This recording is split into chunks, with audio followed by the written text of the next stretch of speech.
Hello viewers, எல்லோரும் எப்படி இருக்கீங்க? இன்றைக்கி செடியோட பராமரிப்பு தினம் அப்படின்னு நினச்சி நான் பராமரிப்பு பண்ணியிருக்கேன். என்ன பண்ணியிருக்கேன்னு பார்த்தீங்கன்னா, கத்திரிக்காய் செடியிலங்க பாருங்கள் எவ்வளோ க்ளீனாக இலையெல்லாம் எடுத்து விட்ருக்கேன்னு. அந்த இலையெல்லாம் அங்கே பாருங்கள், இவ்வளோ இலையிலையுமே எல்லாம் பூச்சி. இதனால தான் அங்கே பாருங்கள் பின்னாடி ஒரு கருப்பு கருப்பாக இருக்குது பாருங்கள், எல்லாம் அஸ்வினி பூச்சி. இது ஃபுல்லும் என்ன செய்யாது, காய் வரவே விடாது. இது வந்து பீக்கங்காய் செடியில் இருந்துச்சு, கத்திரிக்காய் செடியில், தக்காளி செடியில், பப்பாளி செடியில். இந்த தக்காளி செடியில் இங்கே பாருங்கள், இது ஃபுல்லு வந்துச்சுன்னா அடுத்தாப்போ என்ன செஞ்சிடும், நமக்கு மாவு பூச்சி வர ஆரம்பிச்சிடும். அதனால் இந்த இலையை வந்து நம்ம காய்கறி கழிவுலையும் போட முடியாது.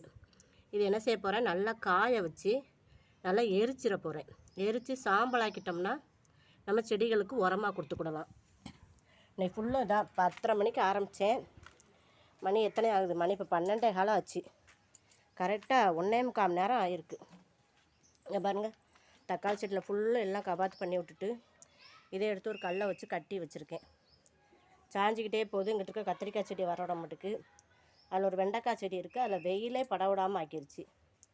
அதனால் அதையும் இப்படியே கட் பண்ணி விட்ருக்கேன். இங்கிட்டும் கத்திரிக்காய் செடியெலாம் பாருங்கள், எல்லாத்தையும் நல்லா கட் பண்ணி விட்ருக்கேன். இலையில ஃபுல்லும் பூச்சி தாக்கி 1 மாதம் கூட ஆகலை. அதுக்குள்ளே எல்லா செடியுமே பாழாக்கிறதுக்கு குட்டி குட்டி பூச்சிவாக வந்துருச்சு. அதுமாதிரி இந்த தக்காளியும் எடுத்து என்ன செஞ்சு விட்ருக்கேன், அது கீழே சாஞ்சு கிடச்சில எடுத்துகிட்டு காஞ்சி தலையெல்லாம் என்ன செஞ்சுட்டேன், கட் பண்ணி விட்டுட்டேன். அதனால் நீங்களும் இது என்ன செய்யுங்க, மாதத்துக்கு ஒரு தடவை இப்படி பராமரிப்பு பண்ணி செய்யுங்க. செஞ்சிங்கன்னா தான் நம்ம காய் வந்து அறுவடை பண்ண முடியும். இப்போ நம்ம ஒரு ஃபெர்டிலைசர் தான் பார்க்க போகிறோம். என்னென்னு பார்த்தீங்கன்னாக்கோ, வாங்க வீடியோக்குள்ளே போவோம். ஜோதி ஃபார்மிங்கை சப்ஸ்கிரைப் பண்ணிக்கோங்க. பெல்லைக்கான ஆளுங்கிற நோட்டிஃபிகேஷன் வர மாதிரி கிளிக் பண்ணிக்கோங்க. இந்த தக்காளி பழுக்க போகுது பாருங்கள். நாட்டு தக்காளினா இவ்வளோ தான் வரும் உங்களுக்கு. குட்டியாக இருக்குது, ஆனால் பழுக்க போகுது. வாங்க வீடியோக்குள்ளே போவோம். இங்கே பாருங்கள் வியூவர்ஸ், இது வந்து மாவு, புளிச்ச மாவு. ஒரு 2 தோசைக்குள்ளே மாவு மிச்சமாயிடுச்சு. இதை வேஸ்ட்டாக கீழே ஊற்ற மனசு இல்லை.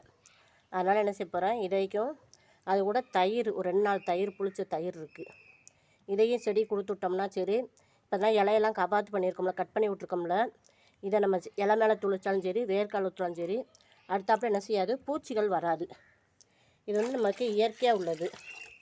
இதைத்தான் இப்போ என்ன செய்ய போகிறோம், செடிகளுக்கு நம்ம கொடுத்து விட போகிறோம். இது ஒரு சிறப்பான ஃபெர்டிலைசராக இருக்கும். அது வெயில் நேரத்துக்கு இந்த மோர் இதெல்லாம் கலந்து கொடுக்கும்போது செடி நல்லா சிறப்பாக வரும். ஏன்னா தக்காளிலாம் அடுத்தாப்புல என்ன செய்ய ஆரம்பிச்சிருச்சு, பூ வைக்க ஆரம்பிச்சிட்டாங்க. பூ வைக்க ஆரம்பிச்சிட்டாங்கன்னா என்ன செஞ்சிருவாங்க, இந்த பாருங்கள், இதில் இலையெல்லாம் எடுத்து விட்டேன். குட்டி குட்டியாக தக்காளி வர ஆரம்பிச்சிட்டு பழையபடி பூக்க ஆரம்பிச்சிருச்சு. அதனால் இதை கொடுத்தா தான் என்ன செய்யாது, பூ வந்து உதிராது. இந்த செவந்திக்கு வெயில் இல்லாமல் கறந்துக்கிட்டே போகுது. அதனால் எங்களுக்கு கொண்டாந்து வெயிலில் வச்சுருக்கேன். இந்த அங்களுக்கு ஒரு செவந்தி வச்சுருக்கேன் பாருங்கள். அது கொஞ்சம் வெயிலில் வச்ச பிறகு சைடு தளிர் அடிச்சிருக்கு.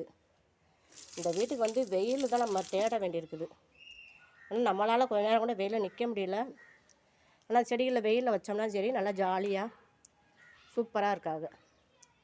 எவ்வளோ சிறப்பாக இருக்கும். இந்த தக்காளி அப்படியே சாஞ்சிக்கிட்டே போய் தான் எடுத்து கெட்டேன்னு நினச்சேன், மறந்துட்டேன். இது அப்படியே போய் அந்த கொடியில் போய் சாஞ்சிருக்காங்க, நம்ம மொச்சை கொடியில் போய்.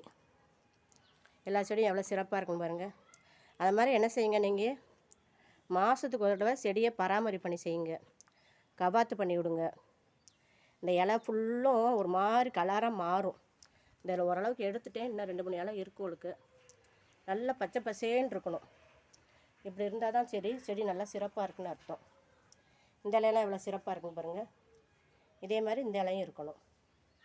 இருந்தால் தான் செடி நல்லா சிறப்பாக இருக்குன்னு அர்த்தம். இந்த வெண்டைக்காய், அடுத்த வெண்டைக்காய் நல்லா பெருசாகிக்கிட்டே போகுது பாருங்கள். நேற்று நித்தியமல்லி 3 பூ இருந்திருக்கு. அதை நான் பறிக்கவே மறந்துட்டேன் நேற்று. இப்படி அடியில் கூடி பூத்தா நம்ம எப்படி தெரியும் விவர்ஸ்? பாருங்கள், இன்றைக்கி மேலெல்லாம் பூ மொட்டுக்கள்லாம் இருக்காங்க. இந்த பெருதான் பாருங்கள். இதை இன்றைக்கி பார்த்து பறிக்கணும். எவ்வளோ சிறப்பாக இருக்குன்னு பாருங்கள். இன்றைக்கி சண்டே லீவுனால பிள்ளைகள்லாம் ஒரே காய்ச்சி மூச்சுன்னு ஒரே கத்துக்காடாக தான் கிடக்குது. வீடியோ பிடிச்சா லைக் பண்ணுங்கள், சப்ஸ்கிரைப் பண்ணுங்கள். இந்த கல்வாளியில் பூ வரப்போகுது. இது மிச்சத்தை கீழே போட வேண்டாம்னு அப்படியே பையிலேயே வச்சுருக்கேன், ஒரு அரிசி பையில். அதில் என்ன செய்ய போகுது, பூ பூக்க போகுது. இந்த செவந்தியில் பாருங்கள், இதில் என்ன செய்ய போகுது, மொட்டு வரப்போகுது. தெரியுதான்னு பாருங்கள், சிறப்பாக இருக்குது. இப்படியே பிடிச்சா லைக் பண்ணுங்கள், கமெண்ட் பண்ணுங்கள். இந்த நித்தி மல்லிலையும் மொட்டு வந்துருச்சு.